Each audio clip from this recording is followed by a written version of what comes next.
Ներելու մասին շատ է խոսվում, եկեք այսօր զրուցենք չներելու մասին։ Սա շատ կարևոր է, կան դեպքեր, երբ ներել պարզապես չի կարելի։ Քրիստոս ասում է, եթե քո եղբայրը զղջա ու ներողություն խնդրի,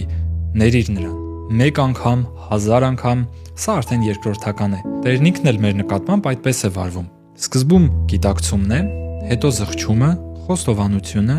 հատուցումը եւ հետո արդեն ներումը։ Եվ իհարկե Տերը կարող է անսահման համբերություն ունենալ ու միշտ ներել, եթե իհարկե մենք զղջում ենք, խոստովանում ու գիտակցում մեր գործած մեղքերը, հատուցելու պատրաստակամությամբ։ Ապաշխարության այս բարդ ճանապարհն անցնելուց հետո միայն մենք կարող ենք ներել իրար ու ակնկալել Աստծո ներումը։ Իսկ եթե մենք ներում ենք մի մարդու, որն ասում է արել եմ, լավ եմ արել, էլի եմ անելու, ապա մենք դրանով դառնում ենք մեղքին մասնակից, թույլ տալով, որ այդ չարագործությունը լինի շարունակական եւ